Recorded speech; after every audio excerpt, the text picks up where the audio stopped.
started living my life on autopilot. You know, where you go through your days kind of just living unconsciously, consciously, just that eat, sleep, work, repeat kind of thing. And I was happy. I had this great career, a happy marriage, great friends and family, but I was living on autopilot. I was just going through my days, covering all the bad news in the world, and really not giving it any great deal of thought. It was all just very normal to me. It was my autopilot life.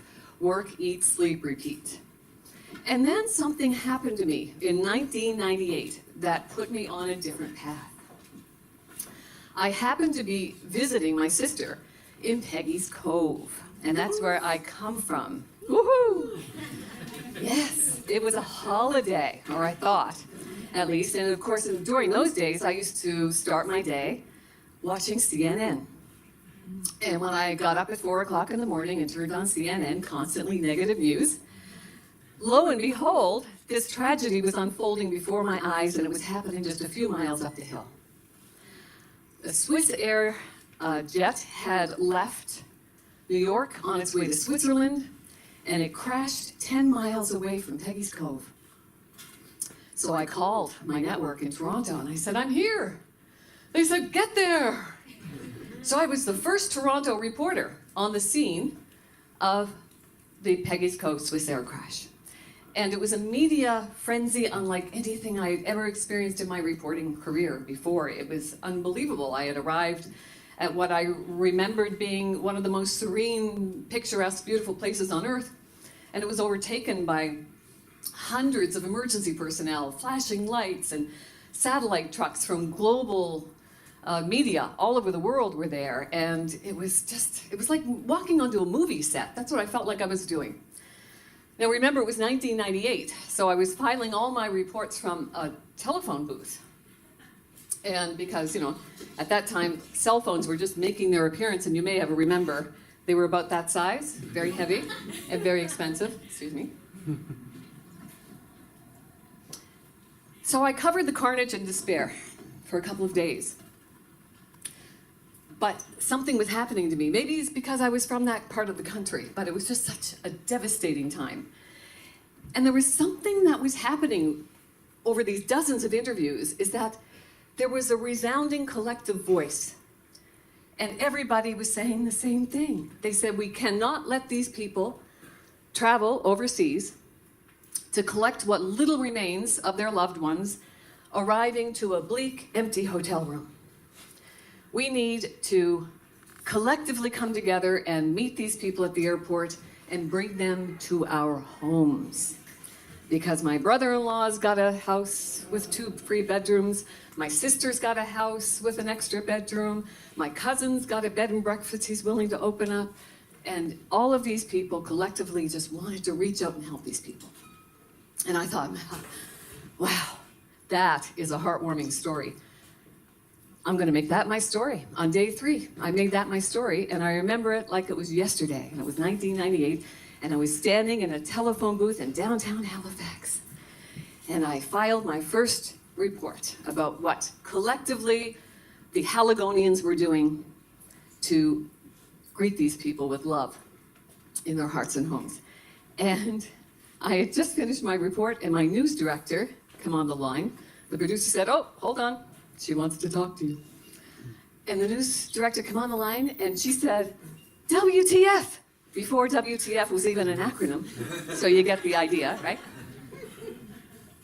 What is this crap? She said, I want to see the blood and feel the pain. And at that moment, I literally heard an audible click in my psyche. And I held the receiver away from my ear, and I thought to myself, I can't do this anymore. I just can't do this anymore. But I was then overtaken with fear, uncertainty, and doubt.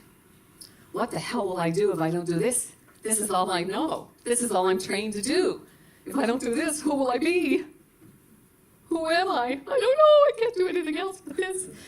So that fear, uncertainty, and doubt, which is what I like to now call the FUD factor, that won out in that moment of indecision about what I was going to do. So I ended up staying in that vocation for a couple of more years, but at least I did leave that particular network.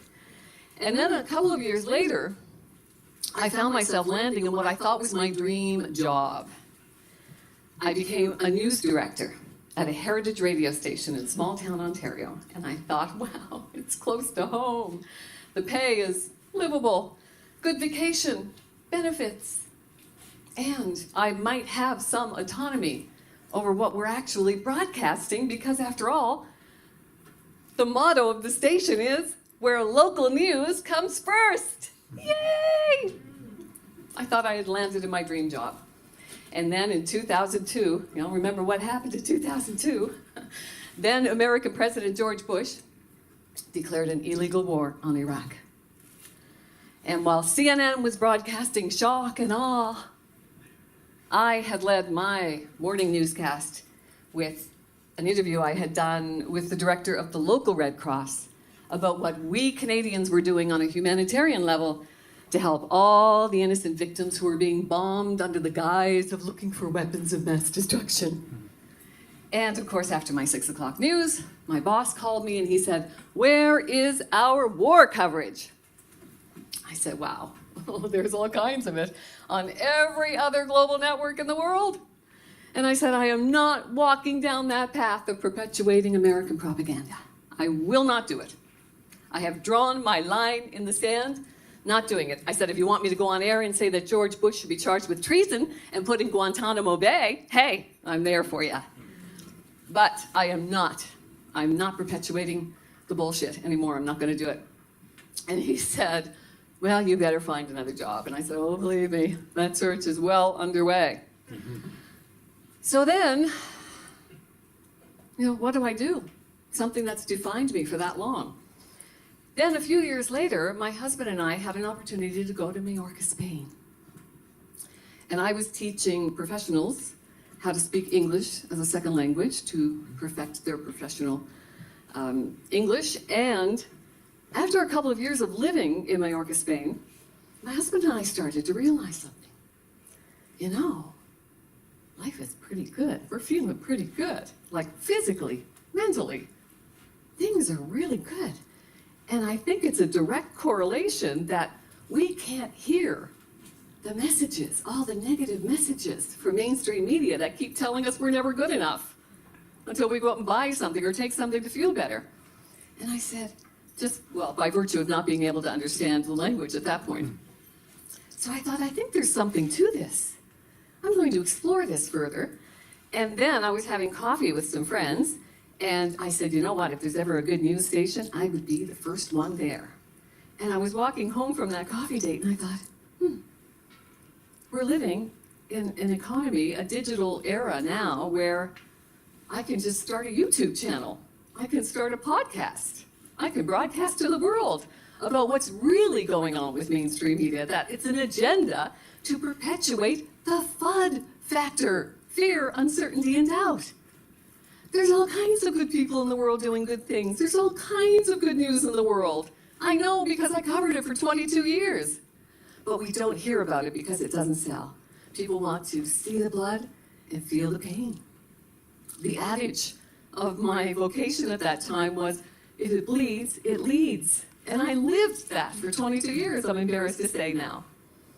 So now, my penance is, my passion, my penance and passion is to let people know that there's far more good in the world than bad. And I encourage everybody to take the diet that really works, a media fast. Don't watch, read, or listen to news and feel how much your life improves. And when I say that, people say, oh, Tanya, sure, but we need to know what's going on in the world. For heaven's sake, girl, you can't live with your head in the sand. And I said, I'm not suggesting you live with your head in the sand. I'm suggesting you be the gatekeeper of your mind. I'm not a media basher.